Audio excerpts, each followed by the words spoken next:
There's something about this visual novel that caught my eye. The premise here is quite unique, as it follows a mysterious protagonist who the reader learns about through a diary. I'm not sure if you can relate to reading a stranger's diary, but the experience is rather thrilling. I'm Brad Crespo, and this is Noisy Pixel's review of The Witch's Love Diary, written by Lynn Carmilla. The story follows an average student named Alice Nano, who happens to live in a barber shop. She has two best friends, and she spends most of her time with them. One day, her friends suggest visiting the clock tower since it's known for granting one's wish. Despite not having a wish, she decides to join her friends, and suddenly, a mysterious book falls from inside the clock tower. Being afraid of it disappearing, she decides to keep it a secret and reads through it at night.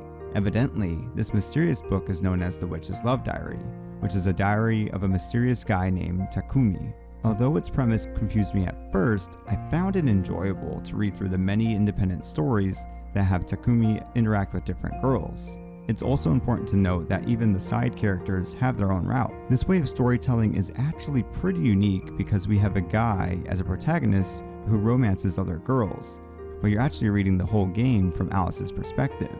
At first, the stories don't really make sense, but as the story unfolds, it starts to add up after a while.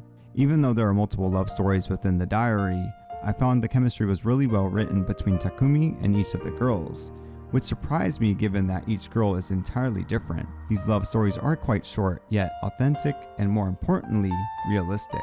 Another thing I loved is that the story leads us into thinking that Takumi is a total jerk who just sleeps with every girl he meets. Yet this view dramatically changed as I started to know more and more about him, which happened naturally during the story.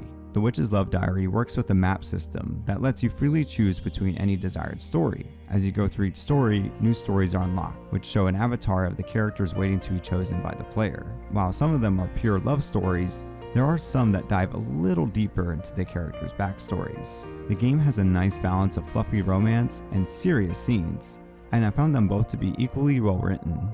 Every day during The Witch's Love Diary begins with Alice waking up, going to school, and then ending with her reading the diary at night. Although there is a specific story you will have to play through one way or another that makes it feel more like a romantic fairy tale. To go along with the fairy tale theme, The Witch's Love Diary has some stunning artwork, but it offers very little animations besides moving backgrounds. However, there are still plenty of different facial expressions available, as well as a lot of beautiful CGs. Also important to mention is that the voice acting is great, and I was delighted to see a lot of setting options for text customization. While playing through The Witch's Love Diary, I felt like I was reading through a beautiful fairy tale. That being said, I can highly recommend The Witch's Love Diary to anyone who enjoys fluffy romance with a lot of cute girls, fueled with stunning artwork, CGs, and a unique kind of fairy tale that only the story could tell. Noisy Pixel is giving The Witch's Love Diary an 8 out of 10. Thanks for watching. You can read our full review at noisypixel.net. Noisy Pixel is run by a group of gamers who work hard to deliver news, reviews, previews, and more. Please subscribe to keep up with all of our future content.